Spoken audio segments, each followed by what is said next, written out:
L'après-midi, notre une heure et demie que nous allons passer ensemble, c'est finalement au-delà de l'analyse ou des analyses qui ont été présentées ce matin.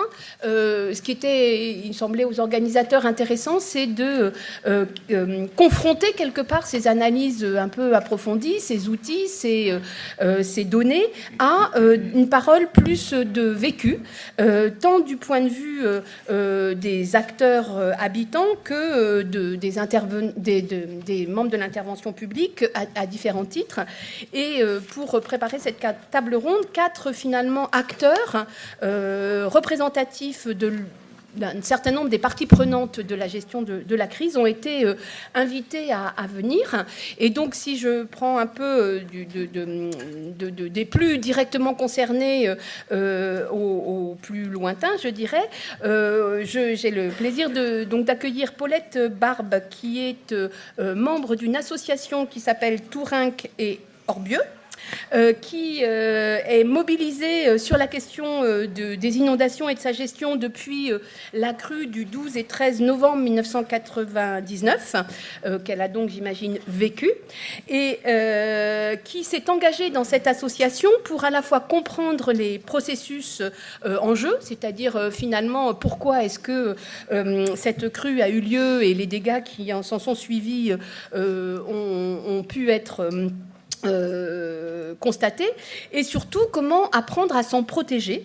Et donc elle s'est impliquée dans l'association Tourinque et Orbieu pour promouvoir une action ou des actions d'information, de sensibilisation, et notamment auprès des nouveaux habitants qui n'ont pas forcément la mémoire des inondations, et donc finalement être en capacité d'augmenter la capacité à agir par soi-même de ces habitants.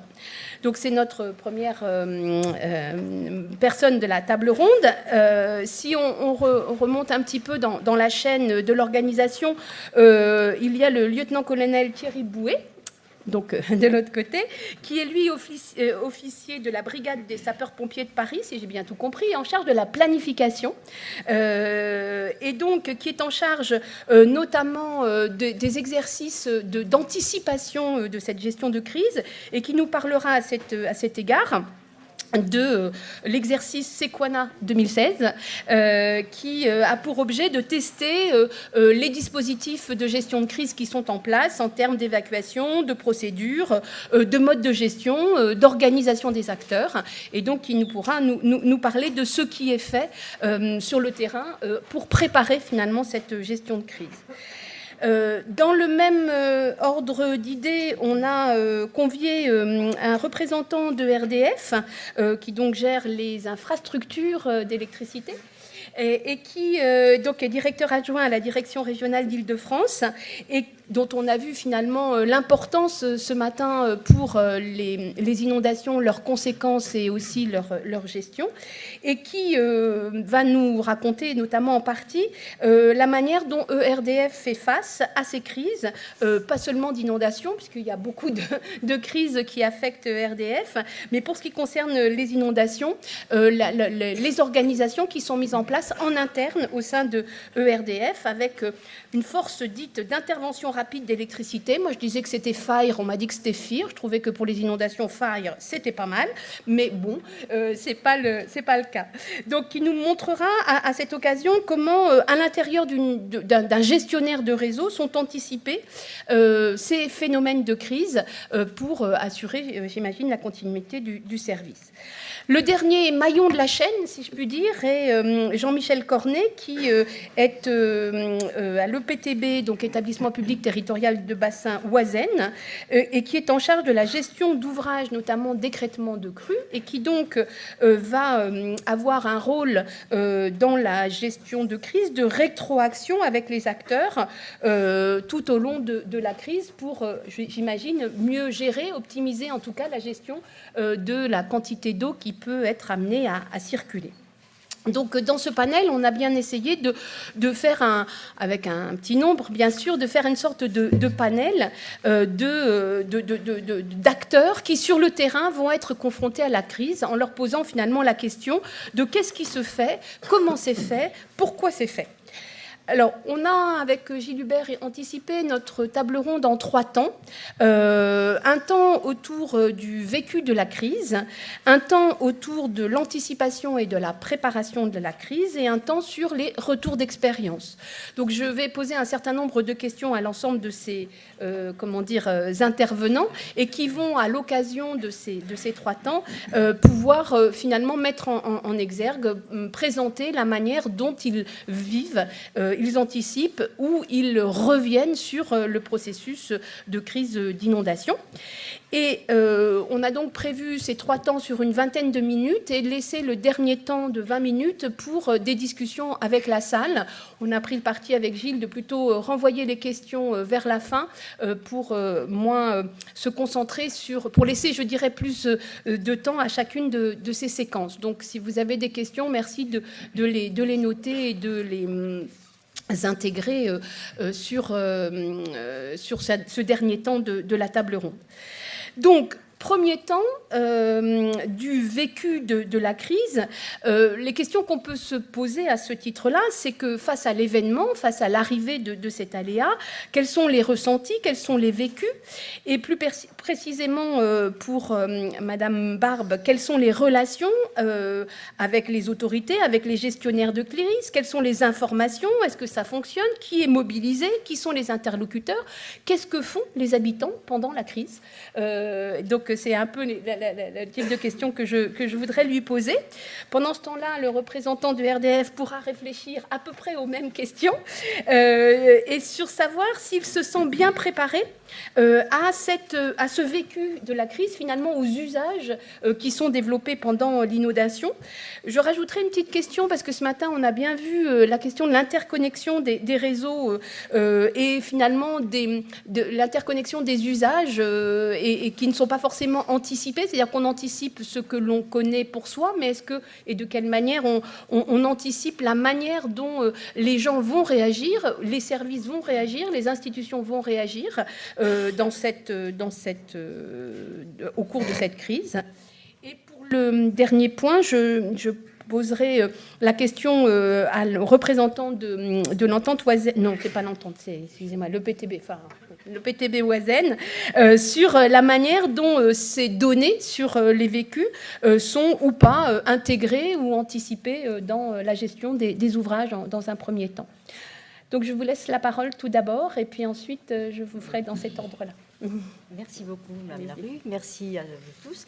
Et pour commencer, je voudrais vous mettre dans un contexte. Ici, nous avons bien mangé, nous avons bien bu, mais dans une crise, mettez-vous dans le contexte qu'il fait nuit, il y a de la pluie, il y a du tonnerre, la lumière s'en va, s'en vient, et on se dit, il y a de l'orage, il pleut, ça va déborder, ça risque de déborder. Voilà pour vous poser la question et pour vous mettre en condition avant de commencer. Juste quand même aussi, avant de commencer, vous dire 2 mots sur notre association, qui s'est créée dans la post-crise. Voilà. Des inondations de 1999, et nous avions tous vécu la crise des inondations. Et c'est resté dans notre tête, parce que lorsque nous avons vécu et lorsque nous vivons une crise ou des inondations, croyez-moi, on ne l'oublie pas. Que l'on soit victime ou pas, il y a tout un contexte, toute une ambiance, tout un climat qui fait qu'on n'oublie pas. Voilà. Et quand le PPRI nous a été présenté, qui était truffé d'incohérences, on s'est dit là, c'est pas possible. Et en réaction, un certain nombre d'habitants du secteur se sont dit la meilleure façon de se pencher sur le problème, c'est de fonder une association. Et comme notre argumentaire tenait vraiment la route, nous avons été écoutés à la fois par les services de l'État et ensuite nous avons été entendus. Et le PPRI a été modifié. Et là, c'est le début d'une coopération entre tous les acteurs, les services de l'État, les services du Conseil général à travers le syndicat mixte des milieux aquatiques et des rivières, des élus et des élus locaux. Voilà un petit peu le contexte. Alors, le périmètre, eh bien, vous le voyez, c'est le bassin versant de l'Orbieu. La commune de Luc-sur-Orbieu est une commune rurale. En 1999, il y avait 786 habitants. Voilà. En 2004, il y en avait près de 2000. Et elle est dans ce bassin versant de l'Orbieu, et à l'intérieur de ce bassin versant, il y a un tout petit bassin versant qui fait un peu moins de 8 km², qui est le bassin versant du ruisseau du Tourenc. Voilà un petit peu pour la situation. Et je précise que Luc-sur-Orbieu est l'exemple type où le risque inondation a toujours existé, tant par la rivière de l'Orbieu que par le ruisseau du Tourenc, mais qui, lui, n'a pas été pris en compte dans l'emprise du PPRI. C'est ce qui fait que promoteurs, élus, ont laissé construire sur une rive, la rive côté village, de ce ruisseau. Et c'est quand nous avons eu connaissance du projet de construction de l'autre côté que nous nous sommes inquiétés et que nous avons demandé aux élus s'ils avaient bien intégré les risques de débordement de ce ruisseau dans ce projet de construction. Et au vu de leurs réponses incertaines, du type « on verra après », là, on s'est carrément inquiété. On a dit « non, c'est pas possible. Insérer ce ruisseau bâti entre deux côtés, ça va aggraver le risque d'inondation. Je vous laisse imaginer ce que ça peut produire la fois d'après. » Donc, on a demandé une table ronde, puisqu'on voyait les uns, on voyait les autres séparément. Chacun nous donnait sa version. Et nous avons demandé une table ronde auprès des services de l'État, en mairie, qui a été acceptée. Et là, la représentante de l'État, lorsqu'elle a vu la situation, a demandé au maire, chose extraordinaire, d'arrêter tout processus d'urbanisation. Et elle dit, écoutez, effectivement, nous n'avons pas pris en compte ce ruisseau, qui est insignifiant, on ne voit rien, mais nous allons prendre en charge une étude dans sa totalité financière. Laissez-nous faire. Voilà. Et pour conforter, et effectivement, le résultat de cette étude a montré que le débordement était conséquent et qu'il était très dangereux de laisser construire des deux côtés. Voilà un petit peu. Alors, je ne sais pas si je rajoute ou si on passe quelque chose après. Oui, je voulais juste vous rajouter, parce que ce qui m'a marqué quand on a un peu discuté pour préparer cette table ronde, c'est que je lui dis, mais pendant la crise, qu'est-ce que font les habitants ? Et qu'est-ce que vous m'avez répondu ? Pendant la crise, nous ne faisons rien. On subit. On subit. En 99, ça nous est arrivé, il y avait 3 décennies qui n'avaient pas plu. On avait bien pensé qu'il se passait quelque chose, que c'était plus fort que les autres fois. Mais jamais pour imaginer. Alors, les uns sont montés sur le toit parce que l'eau montait, et c'était les lotissements qui ont été faits en bordure de la rivière de l'Orbieu. Et les autres, eh bien, ils se sont barricadés chez eux, et lorsqu'ils avaient des volets électriques, le lendemain, ils n'ont pas pu ouvrir. S'ils avaient des animaux domestiques, chats, chiens, c'était la panique parce que ça partait dans tous les sens, et voilà, il y avait un climat vraiment électrique. Et puis le lendemain, où on n'a pas pu ouvrir son volet, où on n'a pas pu... Et c'est quand les voisins sont venus vous dire « mais vous n'avez rien, mais... on a dit « mais c'est un cauchemar, ils ont vécu un cauchemar, qu'est-ce qui se passe ?» Et lorsque vous sortez, que vous voyez ce paysage de désolation, où en pèlerinage, tout le monde se croisait, on allait vers la rivière, voir ce remblai du pont qui avait été emporté, c'était un autre monde, quoi. C'était irréel. Voilà. Merci. Donc, Madame Barbe reparlera au 3e temps de notre réunion. Donc, je vais passer la parole à Monsieur Servant. C'est ça. C'est ça. Peut-être, je vais également, comme Madame, commencer par vous présenter très rapidement ERDF. ERDF est une filiale du groupe EDF qui a été créée en 1998 et qui gère les infrastructures de distribution d'électricité. Donc schématiquement, dans le groupe EDF, vous avez 3 grands métiers. La production, qui auparavant était très centralisée et qui petit à petit commence à se décentraliser. Vous avez le transport qui est aujourd'hui géré par RTE, ce sont vraiment les autoroutes du transport d'électricité. Et puis ensuite, vous avez la distribution. Donc ERDF, c'est 36 000 agents en France, organisés en 25 régions. Donc en gros, les 22 régions administratives, encore à ce jour, plus certaines grosses régions, dont l'Île-de-France, qui ont été divisées.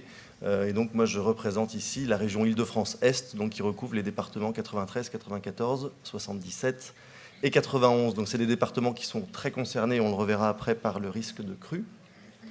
Donc ERDF, les installations que nous gérons, ce sont des postes sources, donc qui transforment la très très haute tension, 225 000 volts de RTE en haute tension ou moyenne tension, 20 000 volts. Donc schématiquement, chaque poste source, on en a 75 nous en Est Île-de-France, alimente environ 30 000 clients. Et donc à peu près 2 ou 3 fois plus d'habitants. Hein. On compte en clients, en points de livraison. Ensuite, vous avez un réseau en grande partie en Île-de-France, un réseau enterré, un réseau électrique qui présente une certaine fragilité par rapport aux inondations, naturellement, mais le réseau aérien, lui, présente une certaine fragilité par rapport aux coups de vent. Donc, finalement, l'ensemble de nos réseaux peut subir des impacts climatiques. La gestion de crise à ERDF ou à EDF est dans notre ADN, parce qu'on a des missions de service public, on a un contrat de service public avec l'État. Nous aussi, on a été vivement impactés par la tempête de 99, qui a été, on va dire, qui a montré des améliorations possibles en matière de réalimentation. Ça a été assez long. Il y a des territoires en France où en 99, il a fallu plus d'une semaine à certains habitants pour retrouver le courant, ce qui n'arrive plus. C'est-à-dire que depuis 1999, on a créé donc en effet la FIR, la force d'intervention rapide électrique, qui nous permet au niveau national de mobiliser à tout moment entre 1000 et 2000 agents pour les envoyer sur n'importe quelle crise. Et quand vous reprenez les dernières crises des 5 dernières années, en gros, notamment Xintia, et que vous regardez la rapidité avec laquelle on a remis le courant par la mobilisation des agents de RDF, on se situe tout à fait à des niveaux uniques au monde. Quand vous comparez, et peut-être que les interventions plus tard du général Garrigue, que je vois là-bas, vous le montreront, mais quand vous comparez avec des pays très développés, hein, comme les États-Unis, comme New York, les délais pour remettre le courant sont beaucoup plus longs. Donc là-dessus, on était plutôt satisfait de notre savoir-faire. En revanche, la crue, c'est une crise qui est atypique. C'est peut-être moi aussi mon message aujourd'hui, c'est que notre force d'intervention rapide électrique et même notre organisation au quotidien, parce qu'on ne mobilise pas cette FIR pour des crises qu'on peut qualifier de mineures, elle est adaptée à une crise climatique rapide. Même une inondation, mais par une inondation marine, si vous voulez, l'eau arrive, l'eau repart. Le coup de vent, il dure en général très peu de temps, et finalement, derrière, ce qui change, c'est qu'on peut travailler. Les conditions climatiques redeviennent quasiment normales, et du coup, on travaille. La crue, c'est très différent. La crue, vous avez une montée des eaux. Alors, ça a un avantage, c'est que ça se prévoit. On sait... Oui, ça se prévoit. J'ai bien entendu vos remarques, madame, mais en tout cas, on peut s'y préparer. On y reviendra à la fin de la table ronde. Mais surtout, la crise s'installe et dure. Voilà. Nous, nos scénarios donc, sur lesquels on travaille en Île-de-France, c'est 15 jours de montée des eaux, entre 15 jours et un mois avec un étal de l'eau, pendant lequel finalement on ne peut pas faire grand-chose, et puis après une décrue qui nous permet petit à petit de recommencer à travailler, de nettoyer les ouvrages et donc de remettre sous tension les clients. Je termine avec les scénarios sur lesquels on travaille. On se situe par rapport à la crise de 1910, peut-être que ça a été abordé ce matin, je ne sais pas, qui est la grande crue parisienne de 1910. Oui. Voilà. Et on fait nos exercices, et on en reparlera, mais en tout cas, on réfléchit aux impacts qu'une crue aurait sur nos clients en fonction du débit d'une crue par rapport à 1910. Donc, quelques chiffres clés en Île-de-France. Île-de-France, c'est 6 millions de clients, 6 millions de points de livraison.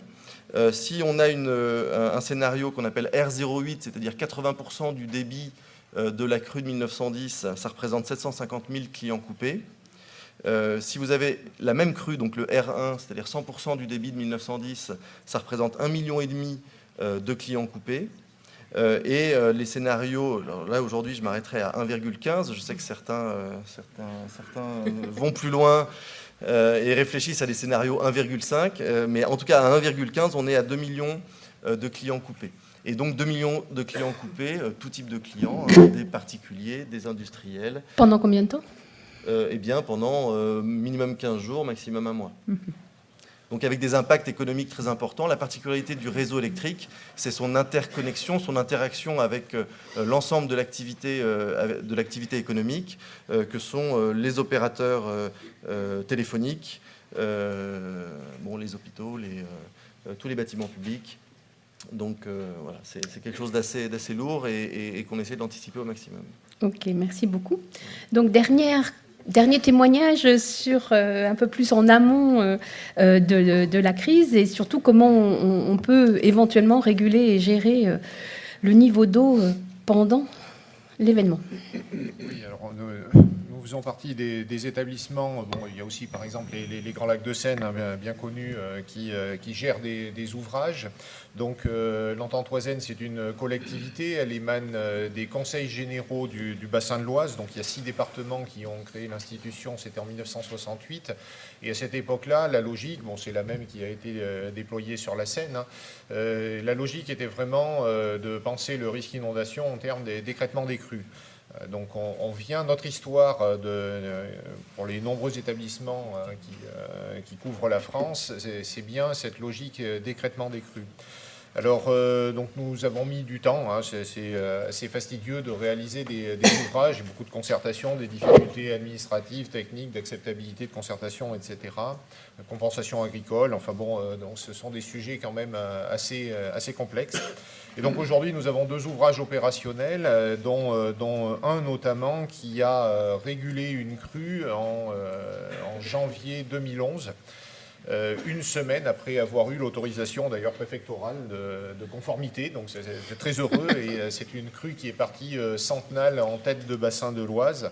On a essayé de présenter période de retour à peu près 50 ans sur l'ouvrage et on l'a restitué sous forme d'une crue décennale à peu près, hein. Donc ça représente un abaissement des niveaux d'environ 50 cm, ce qui est à la fois beaucoup et pas beaucoup.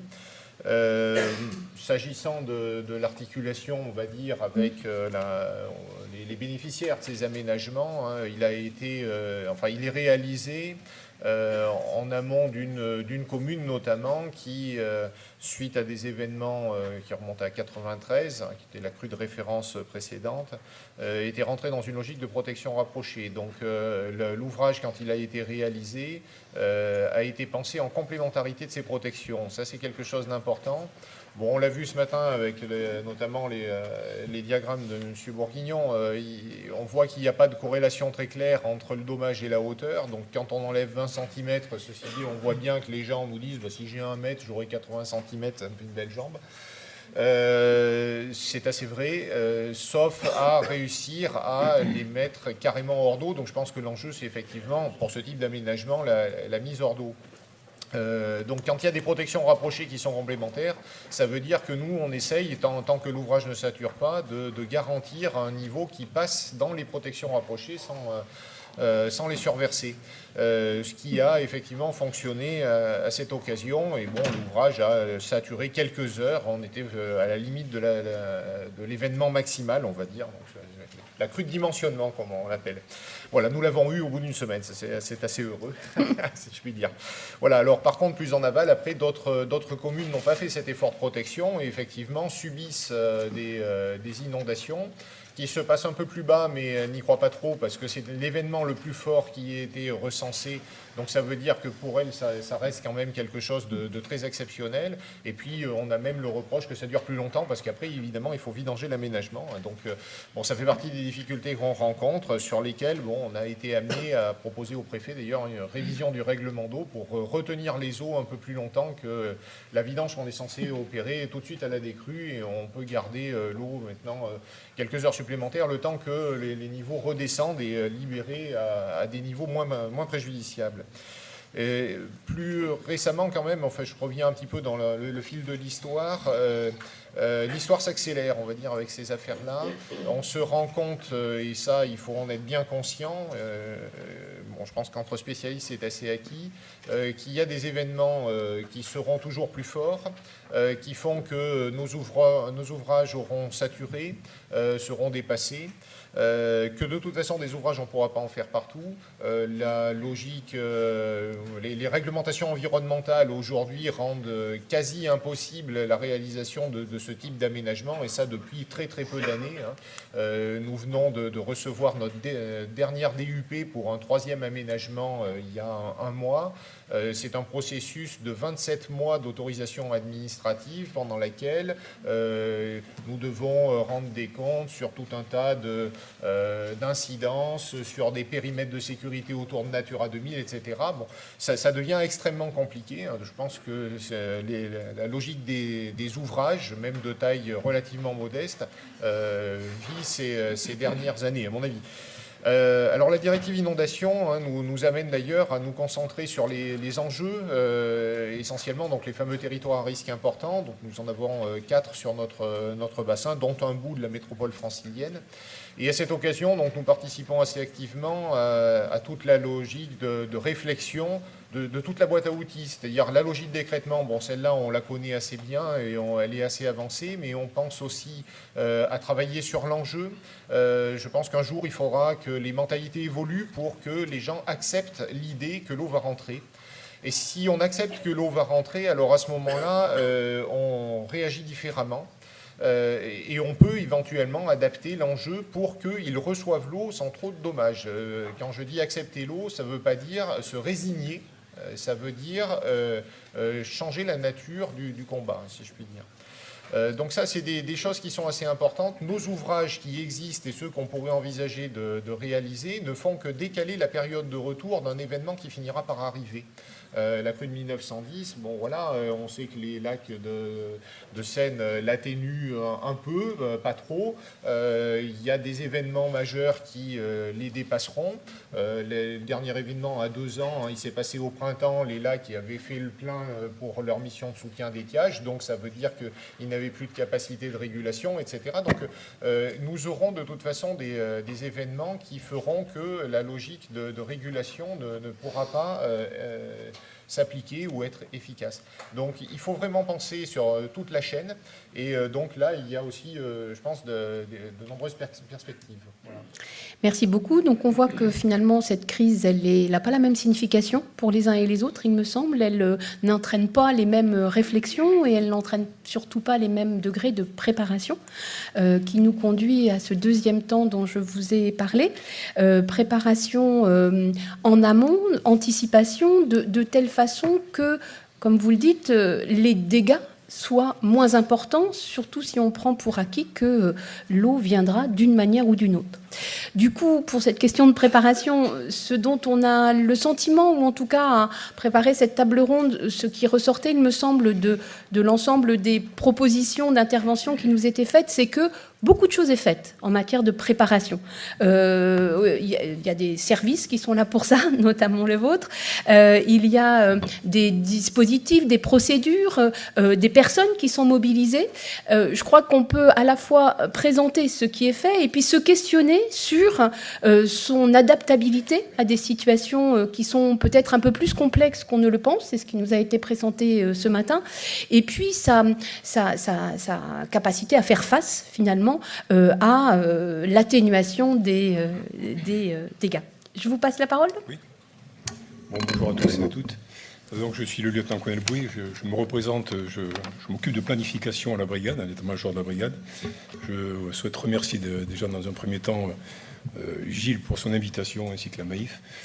Donc Boué, ça va peut-être que vous allez avoir un sourire au bord des lèvres, mais j'ai pas été désigné en fonction de mon nom. Ouais. Sur le problème, voilà, je tiens à préciser quand même la chose, quoi.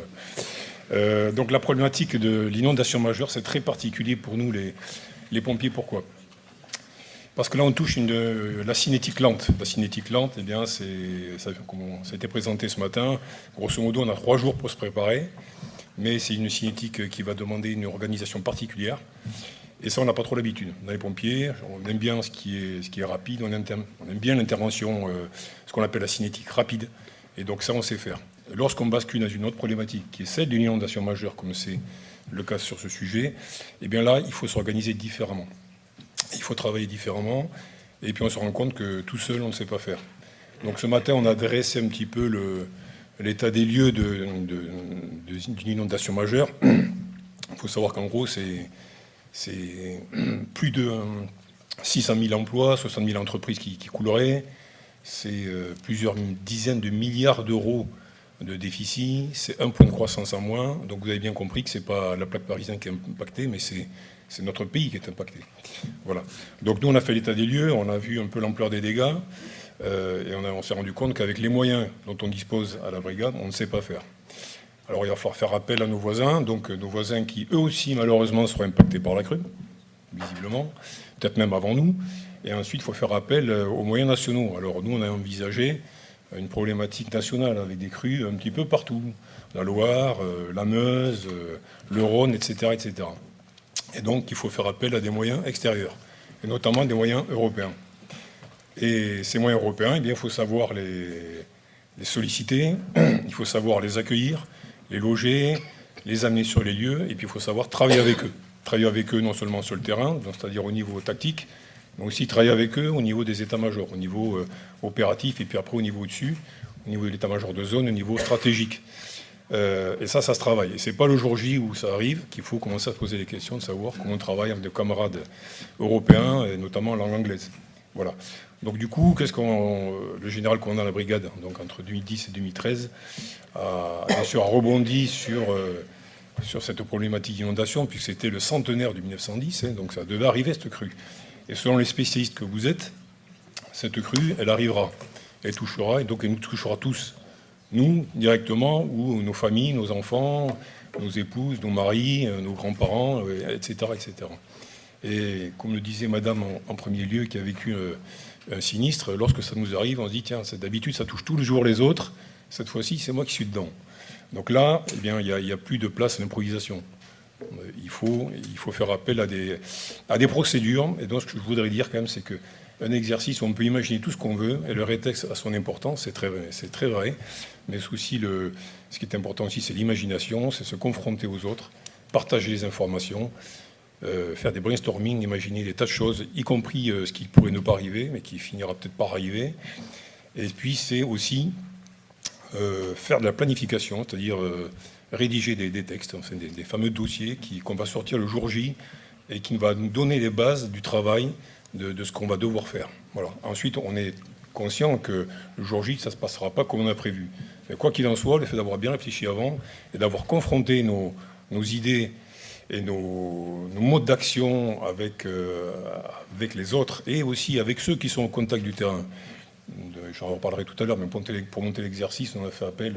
Moi, je me suis adressé à toute une équipe et je suis allé jusqu'au plus bas niveau pour avoir leurs propositions. Et là, on a des idées géniales qui remontent.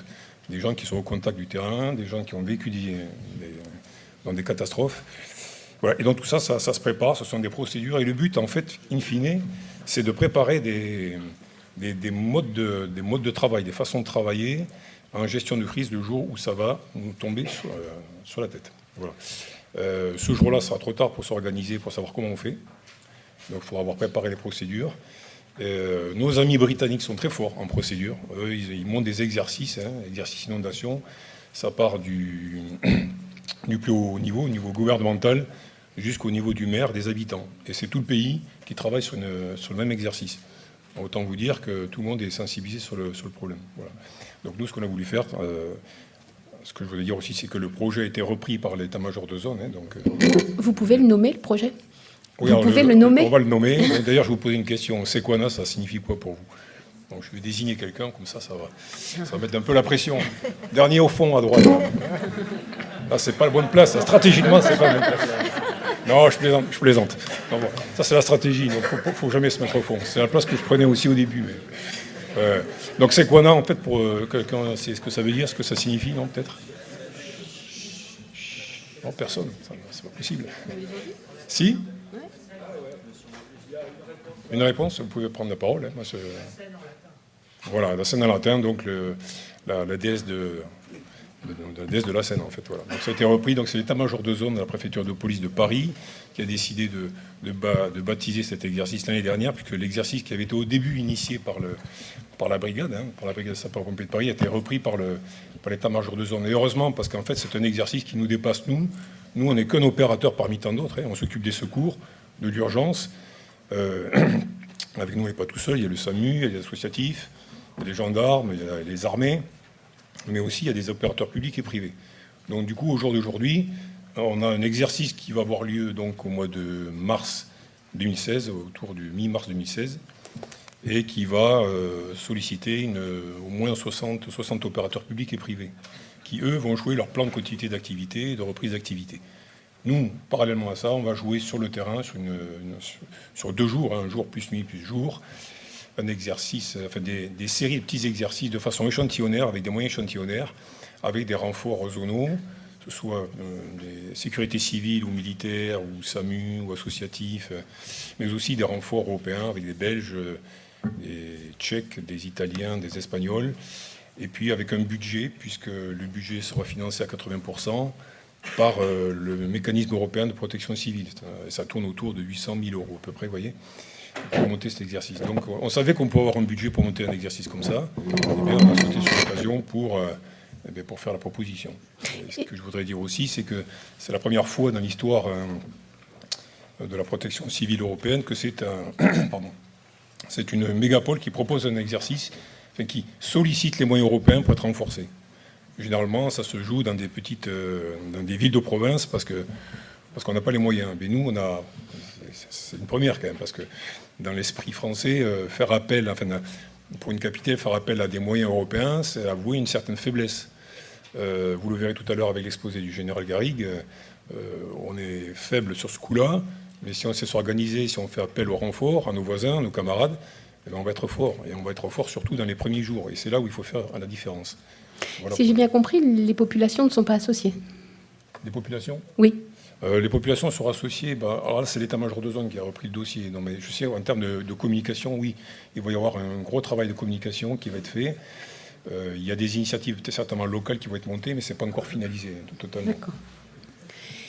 Donc on voit du point de vue de l'intervention publique, du point de vue d'un opérateur, donc en termes de préparation, comment votre force d'intervention se prépare ? Alors, on est également un opérateur public, même si ERDF et EDF, on est bien une entreprise d'État. C'est important de le rappeler, avec une mission de service public. Donc on est complètement impliqué dans l'exercice Sequana et on participera et on a déjà commencé à travailler. Ce que je retiens de l'intervention précédente, c'est qu'en effet l'improvisation est à proscrire. Donc comment on se prépare très concrètement ? On développe des outils de simulation. C'est-à-dire que, et c'est intéressant parce que la gestion de crise, et notamment la crue, est un terreau pour l'innovation.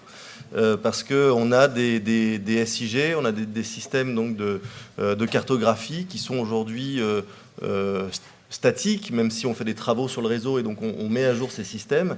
Mais ce qu'on voudrait de plus en plus, c'est aller vers un système qui nous permette de faire ces simulations, donc de rentrer par exemple à l'intérieur de ce système un débit au niveau de la Seine et de la Marne qui me concernent moi plus particulièrement. Pour simuler les zones qui seront inondées. Ce qui est particulier en électricité, c'est que vous allez avoir des zones inondées et donc avec des clients coupés, et vous allez avoir des clients coupés qui sont dans des zones non inondées. Donc ça aussi, ça veut dire qu'il va falloir l'expliquer, il faudra le communiquer, et derrière, il faut avoir et construire une stratégie de réalimentation. Parce que il faudra, en lien avec les services d'ordre et les préfectures, il faudra définir un schéma prioritaire de réalimentation là où c'est possible. Et donc ça se fera en très proche collaboration. Et ça peut se préparer.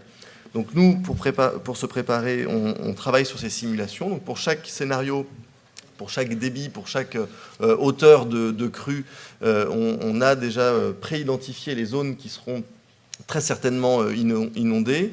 On a identifié à l'intérieur de ces zones les bâtiments publics sensibles, les points de livraison à préserver au maximum. On a identifié des schémas de réalimentation de ces points de livraison. Ce qui est important pour nous, c'est de se préparer à basculer en mode crise. Donc il y a un moment où on a des systèmes, toute l'année, on a des systèmes de veille, on a des gens qui sont d'astreinte, des techniciens sur le terrain qui sont d'astreinte, et jusqu'aux dirigeants. On a une permanence et une astreinte pour pouvoir basculer à tout moment là-dessus. Il faut prédéfinir les rôles, il ne faut pas que tout le monde ait envie. On est un petit peu comme les pompiers, nous on aime bien agir en temps réel, la cinétique rapide, comme ça a été dit. Il faut prédéfinir des rôles, il faut que chacun soit prêt en cas de crise à être mobilisé. Donc certains vont prendre en charge la gestion des groupes électrogènes, par exemple. Là, on peut mobiliser énormément de groupes électrogènes, mais quand vous installez un groupe électrogène, il faut aussi prévoir ce qu'on appelle son refueling, c'est-à-dire le réapprovisionnement en essence pour que le groupe électrogène fonctionne. Donc quand une crise s'installe, il faut aussi prévoir ça dans la durée. Vous allez avoir des personnes qui vont s'occuper de la stratégie de réalimentation, vous allez avoir des personnes qui vont s'occuper de la logistique. Nos agents ne sont pas que des agents de RDF, sont aussi, ça rejoint un petit peu ce qu'on disait au début, sont aussi des citoyens qui vont être touchés dans leur famille. Donc certains ne viendront plus travailler parce qu'ils vont avoir un réflexe de protéger d'abord leurs biens. Donc à nous d'identifier en fonction des zones où ils habitent ceux qui pourront être mobilisés et ceux dont le métier est absolument primordial. Tous nos métiers ne seront pas sollicités en cas de crise. On a des métiers d'études, de bureaux d'études, de planification qui, eux, pourront rester chez eux ou alors qui pourront être utilisés à d'autres choses. En cas de panne des réseaux de télécom, par exemple, on aura peut-être besoin d'envoyer des guetteurs. Imaginons que les réseaux filaires souterrains soient en panne, mais que les réseaux aériens continuent de fonctionner. Nous, on perdra quand même une certaine visibilité sur certains de nos ouvrages. On aura besoin d'envoyer des guetteurs. Donc, ça veut dire que on va déformer notre organisation pour répondre à ça. Donc, tout ça, ça se prépare. Et donc, on fait des exercices internes. On prévient pas les gens. On est quelques-uns à être au courant. Et puis, un beau matin, on lance l'alerte. On se réunit en salle de crise. Et on simule les relations avec les pouvoirs publics. On simule la montée des eaux en un temps accéléré. Donc ça, on sait le faire. On le fait depuis pas mal de temps. Et puis, ce qui est nouveau, en 2014, c'est un premier exercice avec la préfecture du Val-de-Marne qui a un petit peu pris les devants et qui a créé un exercice avec un certain nombre d'opérateurs externes dont nous faisions partie. Et puis on se prépare évidemment à Sequana, l'exercice majeur pour lequel on travaille dès à présent. Merci beaucoup. Et du point de vue de l'EPTB, est-ce qu'on fait partie aussi de Sequana ? Alors non, nous ne sommes pas concernés, enfin, je n'ai pas encore pris attache sur ce projet. Maintenant, nous nous préparons en interne à la gestion des crises par des systèmes d'astreinte relativement classiques, c'est-à-dire que nous gérons nous-mêmes nos barrages. Nous n'avons pas pris l'option de gestionnaire spécifique sur lesquels il faut prévoir des contrats avec des obligations de moyens, etc.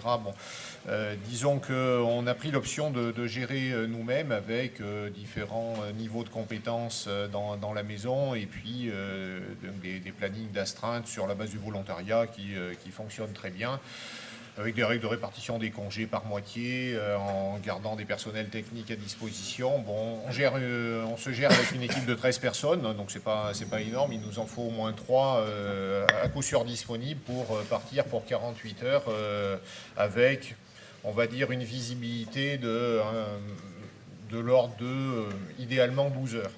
Donc c'est pas énorme. Le vendredi, on peut avoir des informations météo que le week-end va être pourri. Alors on a des accès privilégiés sur les informations Météo France. Donc on a tous les pluviomètres de la région en accès direct au pas horaire, en temps réel, donc qui nous sont précieux. Les images satellites, les images radars de pluie qui nous permettent d'avoir une information sur la progression des perturbations, etc., qui nous permettent quand même de savoir si vraiment le week-end s'annonce très très mal. Et puis ensuite, les ouvrages n'étant pas complètement en tête de bassin, on a un tout petit peu de visibilité une fois, on va dire, que la crue est constituée et qu'elle commence à descendre. Sur l'ampleur du phénomène, donc nous avons une fenêtre d'efficacité qui est sans doute économiquement la plus intéressante. Nos amis assureurs le savent.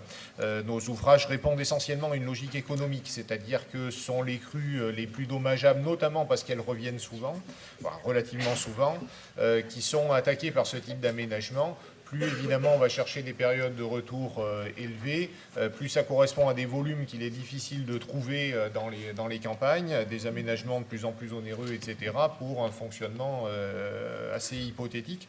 Donc ça veut dire que passé un certain niveau de période de retour, on va se reporter ensuite plutôt sur la gestion de crise ou de travailler sur les enjeux, etc. Dès lors qu'on sait que de toute façon, la crue, il y aura une crue qui un jour dépassera les ouvrages. Voilà, donc on se prépare essentiellement sur une logique d'astreinte et puis ensuite, c'est la surveillance des ouvrages, ce sont des barrages en terre, donc si vous connaissez l'épisode de la Savoureuse, c'est exactement ce qu'on aimerait ne pas avoir. Et donc, ça veut dire que nos personnels sont formés à aller suivre des niveaux de piézomètre dans les corps de digue, etc., plus un certain nombre de choses qu'on n'aimerait pas avoir à faire, comme la vidange rapide d'un barrage ou des choses comme ça, et donc les mesures, évidemment, d'information et d'alerte des populations. Alors, pour avoir géré personnellement la crue de janvier 2011, il faut dire que vous vous sentez un peu seul à 4 heures du matin quand les gens dorment en confiance à quelques kilomètres en aval de l'ouvrage et que vous atteignez la saturation et que vous dites est-ce qu'il reste encore beaucoup d'eau à recevoir, etc. Et donc on s'approche d'une solution, d'une situation où on va devoir dire finalement le service on ne le garantit plus. Donc c'est des choses qui sont assez compliquées à vivre. Voilà. Anticipé. Merci beaucoup. Du coup, on voit bien que cet exercice de préparation est effectif, si je puis dire. Il est vrai que sur les exercices, les analyses qui nous ont été montrées ce matin, on a le sentiment que tout est toujours plus compliqué que ce à quoi on se prépare dans ce sens-là. Et je voulais du coup en profiter pour pointer le dernier temps de notre discussion qui portait sur l'idée de retour d'expérience. C'est-à-dire que finalement, on vit un certain nombre de situations, on s'y prépare, on a un certain nombre de moyens qu'on pense mettre en œuvre. Et c'est vrai que la question du retour d'expérience, c'est-à-dire une fois que la situation est faite, on l'a vu pour la question des déchets tout à l'heure, on n'a pas toujours le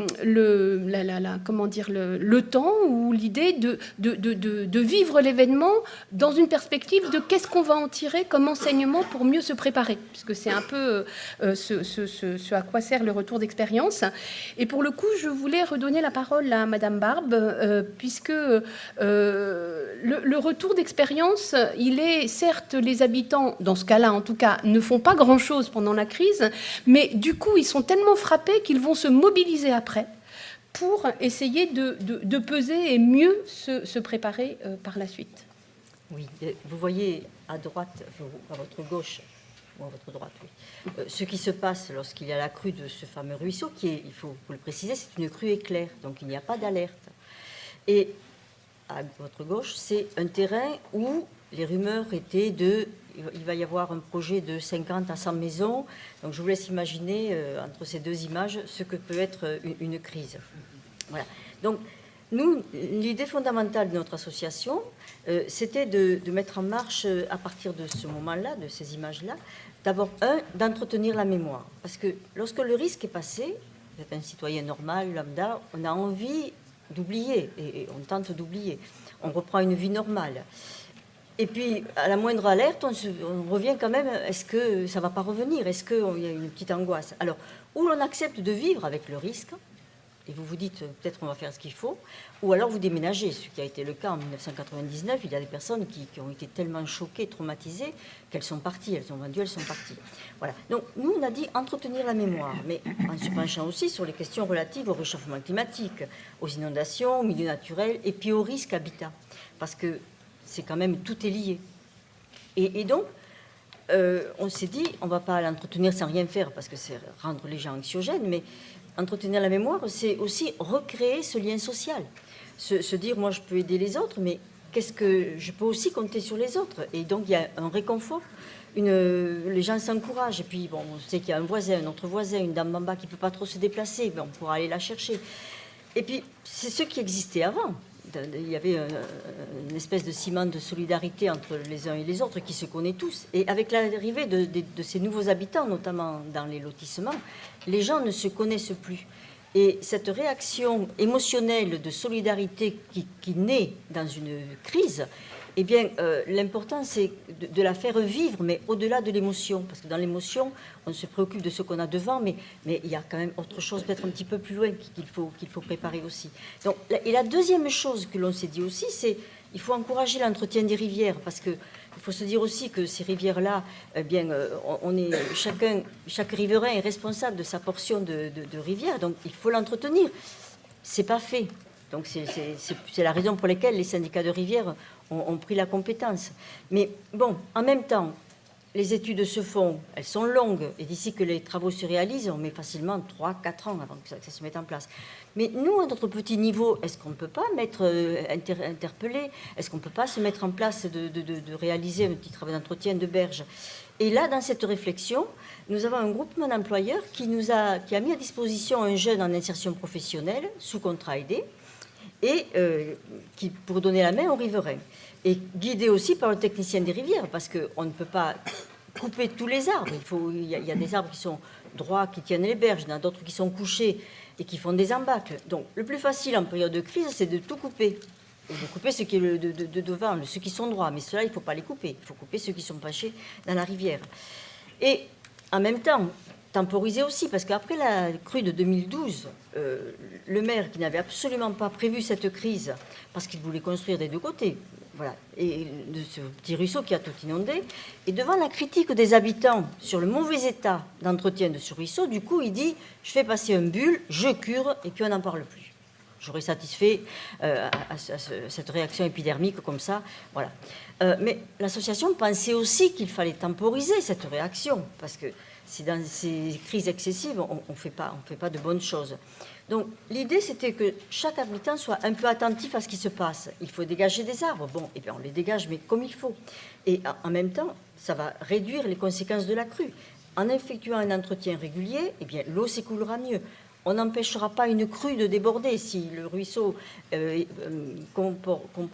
contenir 55 mètres cubes seconde, il ne pourra pas en contenir 120. Donc il faut se mettre à l'idée que la différence, elle passera. Mais donc seulement entretenir la mémoire, mais aussi donner aux gens des outils pour qu'ils se sentent plus forts. Par exemple, dans leur habitat, s'ils n'ont pas d'accès refuge, leur dire peut-être que vous pourriez entrevoir un Velux pour ouvrir, de façon à ce que pendant la crise, vous êtes en sécurité, puis on pourra venir vous chercher. Mettez des bâtards d'eau. Les bâtards d'eau y étaient dans le centre du village, on sait bien, à partir des cornières, qu'il y avait donc le risque. Mais les nouveaux habitants, lorsqu'ils sont arrivés, c'était pas esthétique, donc on l'enlève. Alors, et en même temps, inciter les gens à repenser cela, et puis les aider, parce qu'il y a des dossiers de demande de subvention dans le cadre des fonds Barnier. Et donc tout cela, être près des gens. Voilà. Et tous ces petits exemples qui montrent que chacun peut faire quelque chose, et que ce petit quelque chose fait que l'on peut continuer à vivre dans son village de façon tout à fait normale, parce qu'on aime bien son village. Si vous êtes venu là, c'est parce que vous avez envie de recréer, de vivre comme il faut. Et aujourd'hui, depuis 2012, il faut se dire qu'à la moindre goutte, c'est la panique. Il y a une angoisse qui s'installe dans la plupart des gens et qui scrute la montée des eaux. Ils sont scotchés sur le shit Vésicru. Et puis, il y a un va-et-vient entre la rivière, le ruisseau, et c'est un climat assez tendu. Voilà. Et en matière d'urbanisation, parce que quand même, le risque, c'est bien cette urbanisation. Parce que vous voyez, l'image, on voit qu'il y a de l'eau. Sur votre l'eau, elle a pénétré, il n'y a pas eu de risque. Tandis que de l'autre côté, où il y a des maisons, eh bien, les gens qui ont vu 30 à 50 cm et 1,50 m par endroit, croyez-moi, l'impact n'est pas du tout le même. Donc, cette urbanisation qui a été peu, pas ou mal préparée, nous avons eu l'idée de réfléchir comment faire pour intégrer les cours d'eau dans le développement de la commune à plus long terme, afin de contribuer à la protection des habitants du village et en même temps à l'amélioration de son cadre de vie. Donc, actuellement, ce travail expérimental est en cours à travers une démarche qui s'apparente à une élaboration de plan local d'urbanisme dans lequel la mairie et porteur du projet, en collaboration avec le syndicat mixte des milieux aquatiques et des rivières, l'Université de Toulouse-Jean Jaurès, dans la section Master 2, Géographie et Aménagement. Et ce projet sera présenté par les étudiants en avril avec un diagnostic territorial et des projections sur ce qui pourrait se faire dans cet état d'esprit.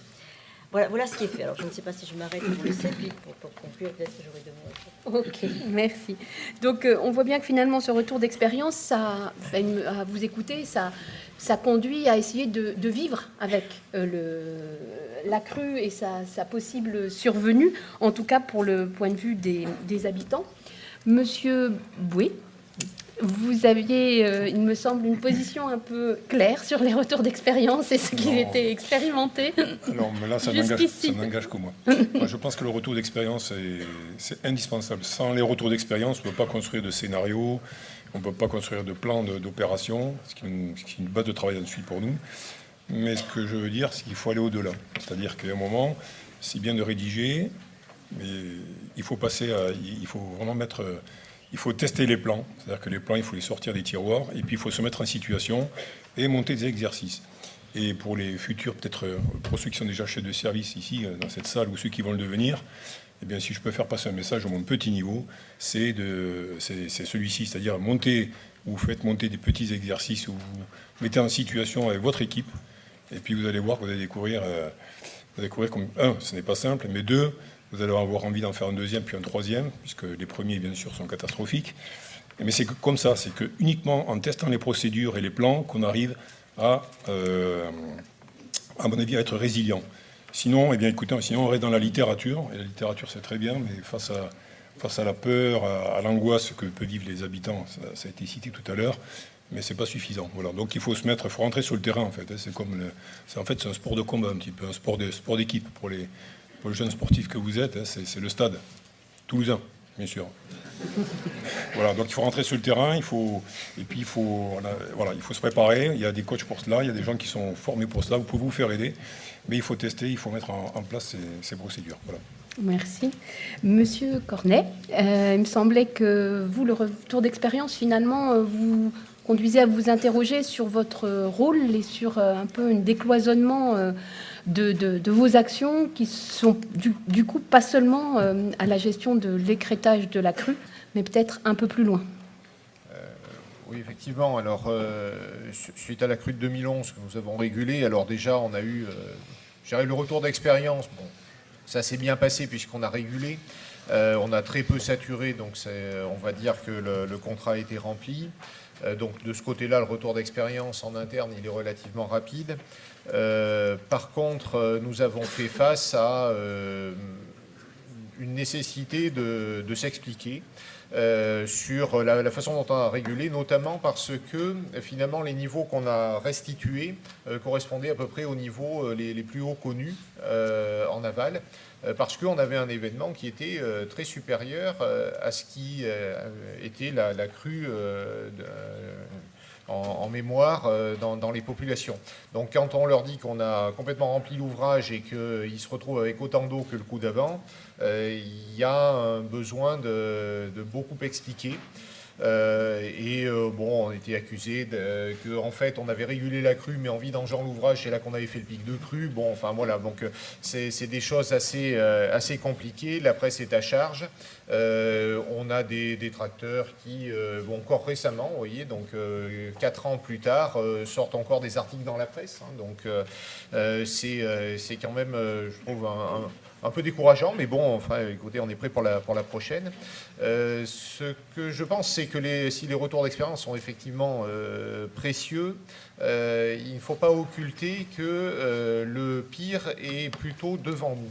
C'est-à-dire que les événements majeurs dont on parle, la fameuse crue de 1910, qui s'est produite dans un contexte où on peut considérer d'une certaine façon que la région parisienne était relativement résiliente à l'époque, puisque, je le redis, hein, on n'avait pas inventé le frigo, on n'avait pas inventé le téléviseur, ne parlons pas de la 3G. Et donc, aujourd'hui, on est beaucoup plus exposé qu'il y a un siècle. Et donc, le même phénomène qui reviendra nous laissera évidemment des séquelles beaucoup plus profondes. Et donc, le retour d'expérience ne permet pas on va dire à lui seul, de se retrouver dans cette projection. Et il nous faut anticiper, se projeter. Effectivement, l'exercice est sans doute un moyen utile. Le recensement de l'ensemble des problématiques. Les effets dominos sont très, très difficiles à identifier. Je pense notamment que la carence d'électricité induit énormément de problématiques. Et donc, il est apparu à plusieurs stades des réflexions, notamment sur la directive inondation, la nécessité d'avoir le courant le plus vite possible en reprise, en décrue.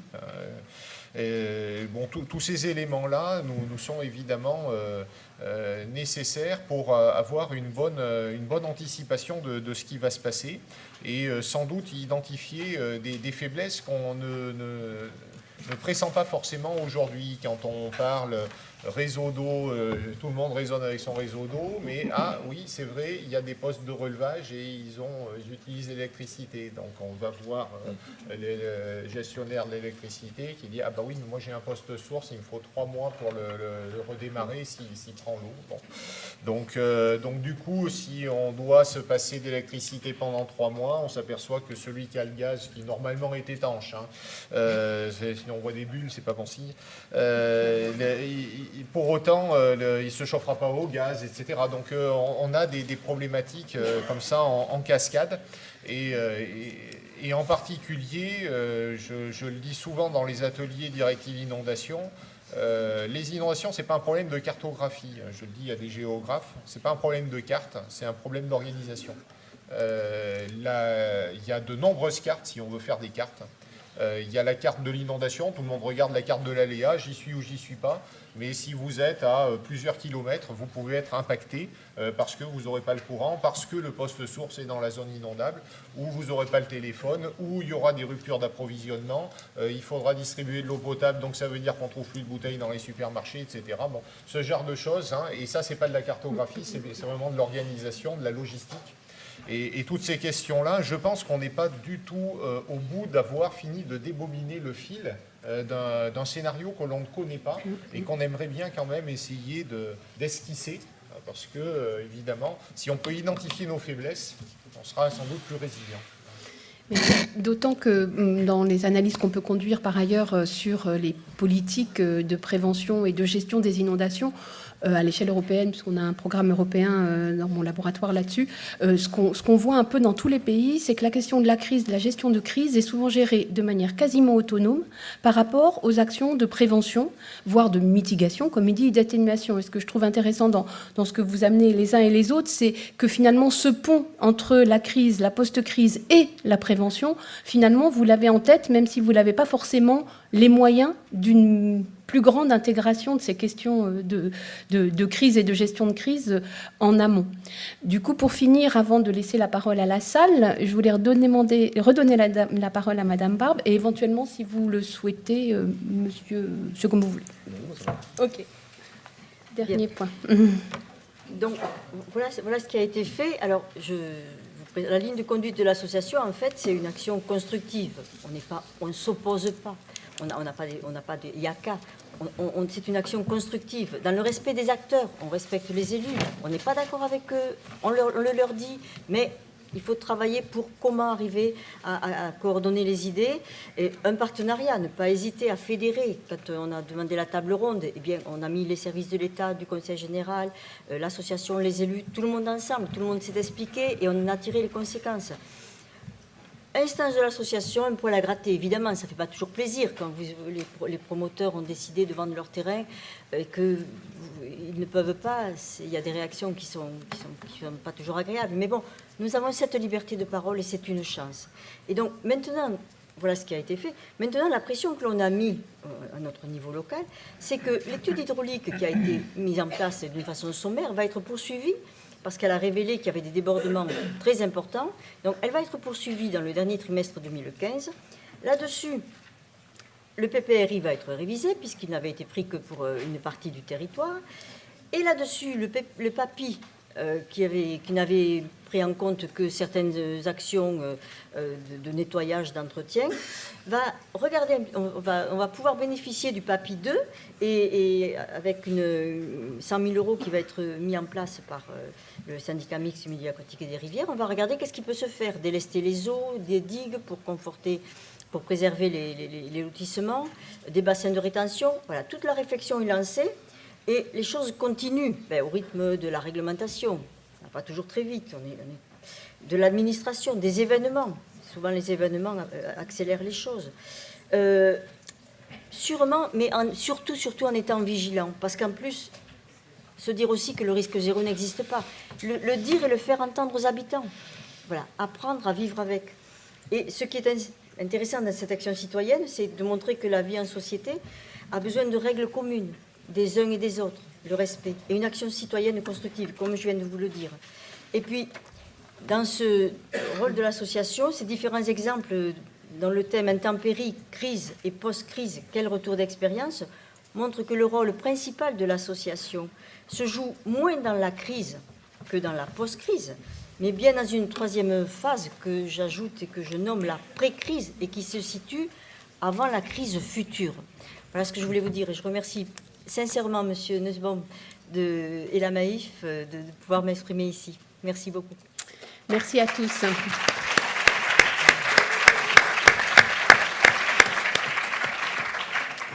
Merci à tous les intervenants. Donc, place maintenant aux questions.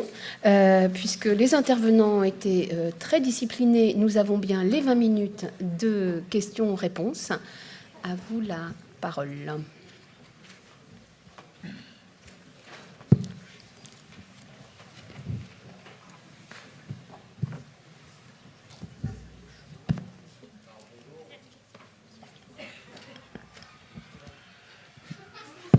C'est bon. Bonjour, Romain Sadon, donc étudiant en master 1 génie urbain. Ça serait plutôt une question pour Monsieur Bouet. En ce qui concerne le centre de crise zonale de Paris quand il est déclenché, quand est-ce que la brigade intervient dans ce centre de crise avec les autres services de secours? Et ensuite, comment les directives opérationnelles de ce centre sont traduites sur le terrain? De manière générale, est-ce qu'on a une action vraiment mutualisée entre les services de secours ou vraiment des actions séparées, je dirais? Merci pour votre question. Donc il faut savoir qu'il y a un plan, en cas de crue, il y a un plan, on a notre propre plan, nous, à la brigade, bien évidemment, et puis il y a aussi un plan à l'état-major de zone qui, elle, va coordonner tous les moyens, tous les opérateurs. Ça veut dire qu'à partir d'à peu près, je crois que c'est 4 mètres et quelques, il y a des fermetures de voies sur berge, et ainsi de suite. Enfin, il y a des mesures qui sont prises au fil de l'eau. Hein. Plus l'eau monte et plus on déclenche les différentes mesures, jusqu'au déclenchement du plan Neptune qui fait venir les militaires. Donc nous, pour ce qui nous concerne la brigade, je vais un peu ouvrir votre question, c'est-à-dire que normalement, on a à peu près 3 jours en cas de crue majeure, c'est-à-dire que lorsqu'on a l'information du service de prévision des crues que l'eau va dépasser 6 mètres, avec certitude, bien là on va commencer on a 3 jours en fait pour nous réorganiser, comme disait tout à l'heure mon voisin, tout l'aspect logistique. Et ça c'est vraiment le cœur de la problématique, on n'y pense pas, mais sans logistique et sans réorganisation, sans protection de nos 15 centres de secours qui sont inondables, et puis le réarmement et le fait de faire venir de commencer à faire venir les renforts, enfin préalerter les renforts, on a 3 jours. 3 jours pour se retourner. Si on n'a pas ces 3 jours, eh bien, ça va être très très compliqué. Donc c'est pour ça que le travail des spécialistes, de la météo, des géographes, enfin tous les spécialistes que vous êtes, est indispensable pour nous. Ça veut dire qu'il faut qu'on ait l'oreille bien attentive, qu'on ait une cellule d'écoute, une cellule on appelle ça une cellule de renseignement en fait. Hein. On capte l'information, puis on la vérifie, et puis on déclenche le plan. Ensuite, bien, on sait ce qu'on a à faire. Ensuite, on continue à opérer notre couverture opérationnelle courante, hein, c'est-à-dire qu'on mène les actions habituelles. Et puis ensuite, on va se poser les bonnes questions. Comment est-ce qu'on va faire pour intervenir dans les zones inondées? D'accord? Donc là, ça va être plus compliqué puisqu'il faut des moyens 4x4 et des moyens nautiques qui sont en nombre limité au moment où je vous parle et au moment où la crue va se déclencher. C'est pour ça qu'on fait appel à des renforts zonaux, nationaux, européens. Et ensuite, l'état-major de zone, le général Gary pourra répondre mieux que moi, puisqu'il était patron de l'état-major de zone, elle va coordonner les actions des secours, Et puis, si vous voulez, il y a plusieurs départements qui vont être impactés. C'est 75, mais aussi la petite couronne, la grande couronne. Et donc, il va y avoir des arbitrages à opérer. C'est là où ça se complique. D'accord ? Mais nous, notre action, vraiment, ça va être le secours aux populations. C'est-à-dire de faire l'effort pour les gens qui sont coincés dans leur appartement, les personnes âgées, les gens qui sont en difficulté. C'est 70 000 lits à déplacer. Alors, c'est le travail, certes, du SAMU, de l'ARS, l'Agence régionale de la santé, avec les associations de sécurité civile. Mais je pense qu'ils n'arriveront pas à tout faire. À New York, c'était le cas, ça sera, je pense préciser tout à l'heure, il y a eu des évacuations de blessés, enfin de malades avant, pendant et après la crise. Ça n'a pas arrêté, quoi. Donc ça sera certainement la même chose pour nous. Et puis il y aura aussi les 10% de population qui ne voudront pas quitter leur lieu de vie parce qu'ils n'y croient pas et que finalement on s'en sort toujours. Sauf qu'à un moment, eh bien, ces gens-là seront coincés, seront prisonniers dans leur bâtiment et il faudra aller les chercher. Et donc ça, les forces qui seront mises à profit pour chercher ces gens-là, qui sont en bonne santé, eh bien, ça sera au détriment de ceux qui ne sont pas en bonne santé, pour faire simple. D'accord ? Voilà. Et puis il y a des tas d'établissements, les ambassades, les prisons, les hôpitaux, les cliniques, les musées, il y a des tas de sites qui devront être évacués où il faudra une action des pompiers. Mais tout ça, ça se fera bien évidemment en coordination et c'est aux ordres de l'état-major de zone, puisqu'on est pour emploi à la main de la préfecture de police de Paris, bien que ministère de la Défense par organisation. Voilà. Pour compléter ces questions, moi, le temps que vous réfléchissiez, moi j'avais, mais comment vous intégrez les collectifs d'habitants là-dedans ? C'est-à-dire que, faut pas imaginer que les habitants, ils vont rester dans leur chambre sans rien faire, ils vont attendre simplement les secours, ils vont s'auto-organiser, ils vont utiliser des moyens de communication, ils vont se parler. Comment vous intégrez le fait que les habitants ne sont pas passifs et ne sont pas des pions ? Excusez-moi d'être un peu provocatrice, mais dans ce qu'on entend, on entend souvent le fait que, c'est un peu ce que vous dites, les habitants, ils font rien, mais de fait, les habitants, souvent, ils font beaucoup de choses. Et pas forcément ce qui est souhaitable.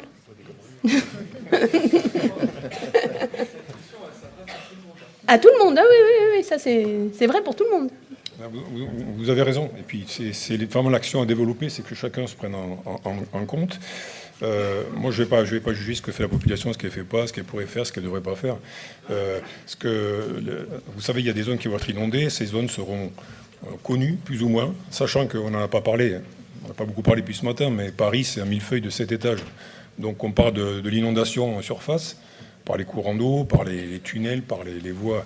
Mais on ne parle pas de la remontée des nappes phréatiques. Et puis, vous avez des endroits en position haute, je ne suis pas un spécialiste, mais qui seront a priori peut-être inondés avant des zones en position basse. Ce qui s'est passé, je crois, du côté de Metz l'année dernière, ou il y a 2 ans. Donc ça veut dire qu'il y a des tas de problématiques qu'on ne maîtrise pas. Quoi qu'il en soit, l'état-major de zone et le préfet proposera aux gens qui sont dans ces zones inondées, comme ça a été le cas à New York, de se déplacer, de quitter leur appartement.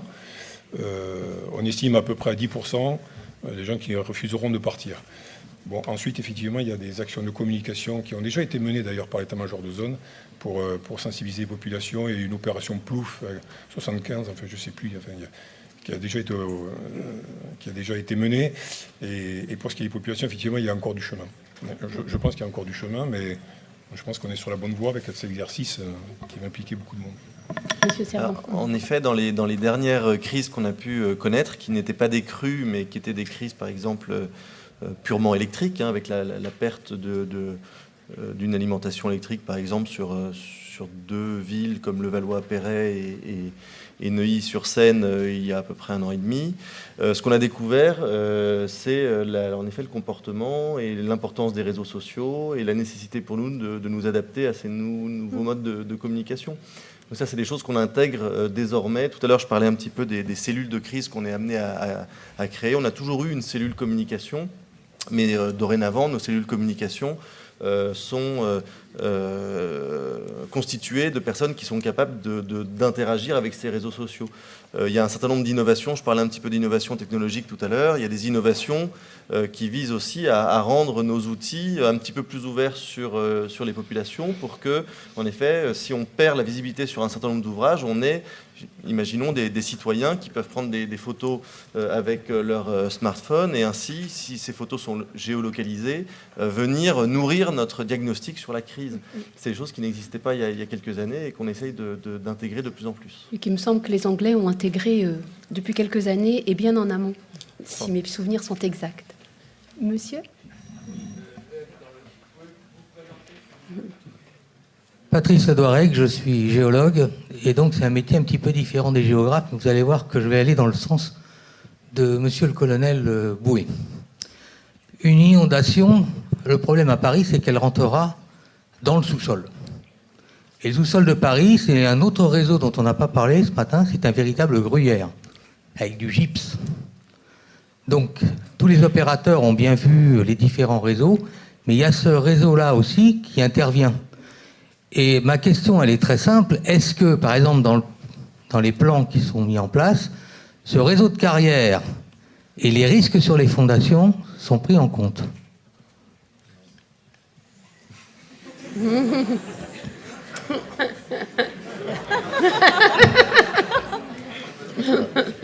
Celui qui veut. J'adore. Faut se lancer. Alors oui, nous, le risque de mouvement des sols, ça fait partie de notre planification. On sait que, notamment pas dans la première partie de la crue, ni de la phase du pic de la crue, puisqu'il y a 3 phases, la montée des eaux, pic, pour faire simple, et puis la partie retrait des eaux qui va durer des mois.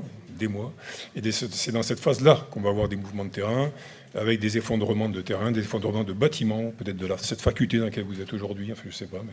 Mais voilà, ça c'est certain. Donc il y aura un gros travail d'expertise à mener. Ce travail sera mené par des architectes, mais aussi en liaison avec des spécialistes de chez nous. On aura des équipes de sauvetage déblaiement. D'ailleurs, on les fait venir pour l'exercice. On a des sauvetages déblaiements, on a des moyens nautiques, des moyens de pompage, des moyens nautiques, des moyens de 3D, enfin bref. On va mettre tout ça en scène et ça fait partie, cette problématique-là de sauvetage d'éléments au profit notamment dans une phase où il va y avoir un retour au calme, où les gens vont s'attendre à ce que tout revienne normal, mais ce ne sera pas le cas et ça va durer des mois. Mais c'est d'ailleurs la vraie problématique, je dirais, cette seconde problématique, ça va bien être celle-ci, hein, ça c'est clair. Il y a une autre question, mais si vous voulez rajouter quelque chose ? Non ? Silence radio.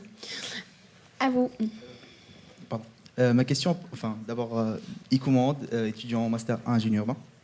Ma question porte sur le fait que si on veut faire participer les habitants des zones inondées au secours ou que n'importe quelle étape de la crise, est-ce que ce n'est pas un fait de les exposer encore plus au danger du fait de leur manque d'expérience ou de moyens aussi ?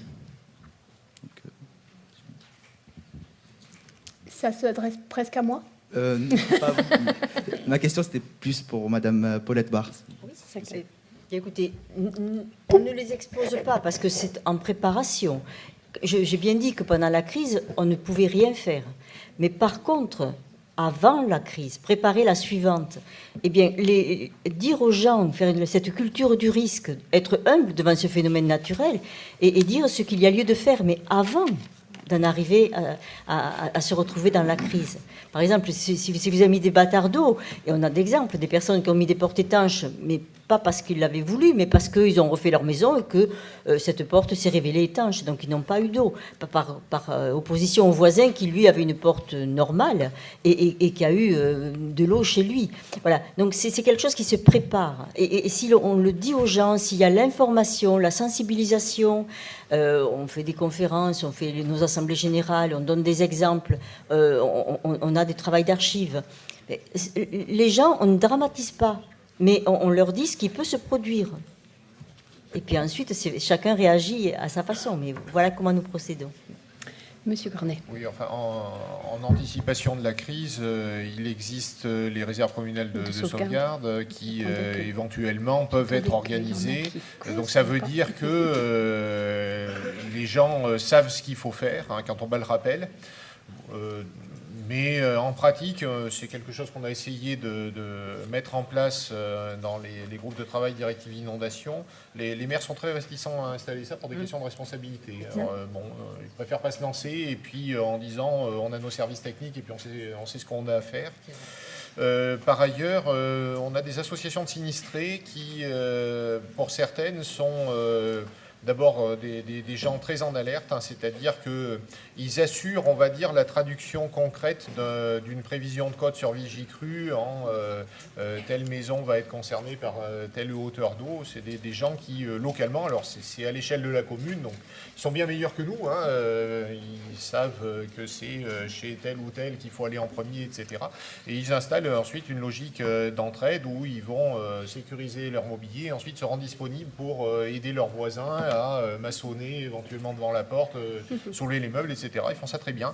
Et je pense que c'est un des atouts de la province, allez. C'est que les gens bougent beaucoup moins et du coup il y a une mémoire et elle s'active. Il y a des gens qui surveillent ça. Qui en sont passionnés, qui participent au groupe de travail, etc. Et puis qui ont une bonne connaissance du risque. Ils sont très vigilants sur les dossiers administratifs de projets qui pourraient éventuellement dégrader la situation, etc. Ils surveillent Vigicru, ils collectent de la donnée, ils ont tout un tas de choses et ils savent quoi faire et sont en plus des actions très pertinentes. Ils font partie des acteurs de la crise et très, très positivement. Alors après, est-ce qu'ils s'exposent à des risques particuliers? Bon, normalement, ils agissent quand même avant que l'eau monte, mais bon, après, c'est le risque qu'on a quand on commence à maçonner des parpaings. Bon, voilà, hein, c'est pas forcément mortel. Merci. Il y avait une autre question. Oui, c'était pour revenir aux autres risques conjoints. Charlotte Vinchon, BRGM. On a parlé des cavités. Quelle est la composante remontée de nappe dans une inondation de la Seine? Et sachant qu'une remontée de nappe a une cinétique très lente, là, qui ne doit pas plaire aux pompiers, mais voilà. Est-ce que c'est peut-être moins dangereux, mais beaucoup plus long, notamment pour redescendre et pour monter? Commentaire? Non? La crue de 1910 dont on parle, c'est une crue de surface, hein, donc c'est, je ne sais plus combien, 6000 m3 par seconde, un truc comme ça. Enfin bon, donc c'est pas une problématique de nappe. De toute façon, la nappe d'accompagnement et puis tout ce qui descendra par les réseaux aura saturé le sous-sol, ça c'est clair. Ensuite, les délais de retour, voilà. Je ne suis pas sur mon bassin, hein, mais il y a sans doute une problématique de crue de nappe qui n'est pas une crue de surface, sans doute. Non, c'est pas plus. Il y a une question au fond et une autre ici, si jamais. Oui, Prudent Écart, le Master 1 Génie urbain, étudiant. Donc, ma question s'adresse à Monsieur Servant. Donc, je voudrais savoir, en fait, on a entendu la notion de résilience évoquée par Monsieur Boué lors de son intervention.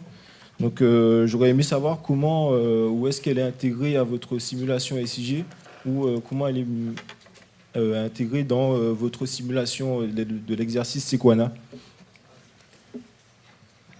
Je vous remercie pour votre question. La résilience,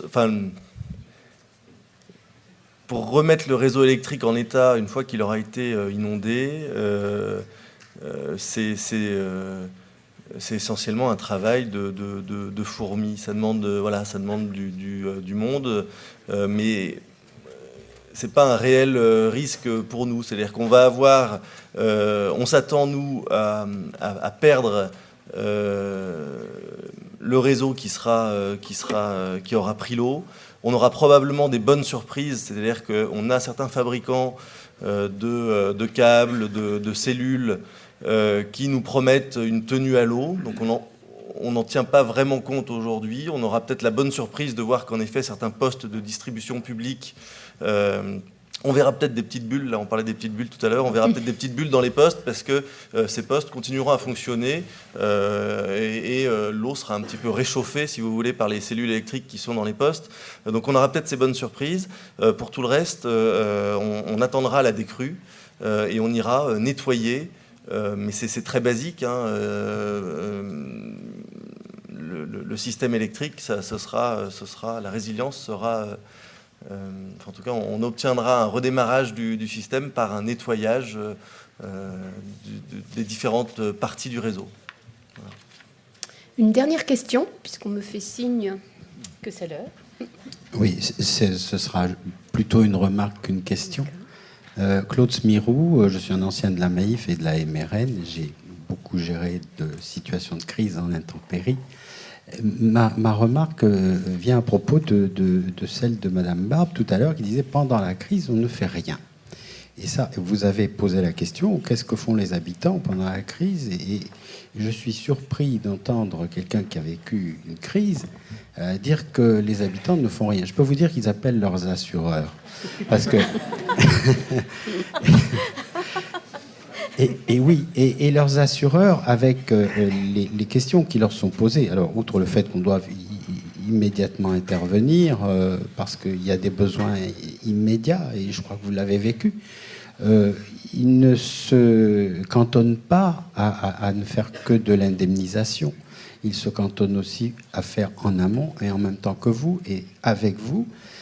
Roland est trop modeste, il ne le dit pas, mais depuis les inondations de la Somme, on avait beaucoup travaillé sur la prévention et nous faisions beaucoup d'actions de prévention. Il y a des guides qui sont à destination des gens qui sont dans des zones inondables.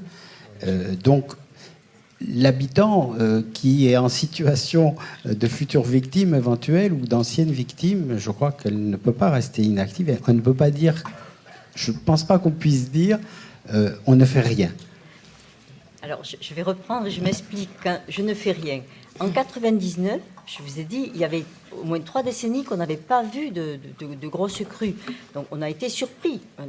On s'est réveillé le matin, et ceux qui ne sont pas réveillés, ils étaient sur le toit, on était allés les sortir. D'accord. Nous, en 2012, cette crue éclair a surpris tout le monde, y compris l'élu qui ne l'avait pas prévu puisqu'il voulait construire. Donc, on est plombé, quoi. On ne fait rien. Mais ça ne veut pas dire qu'on ne fasse rien. On va auprès des habitants. Il y a la solidarité qui s'instaure. Mais pas au sens où... Je ne sais pas si vous comprenez le sens que je voulais dire. Non, c'est pas dans le sens on fait rien. On subit en tout cas. On subit parce que ça vous tombe dessus et que c'est un phénomène naturel et que je vous dis il faut être humble et reconnaître qu'on ne peut pas tout faire. Et qu'à ce moment-là, il est trop tard pour prévenir. Voilà, donc tout notre travail se passe en amont de tout ça. Voilà. Je vous remercie de votre question, de votre observation. En tout cas, merci à tous les participants à cette table ronde et donc à la suite.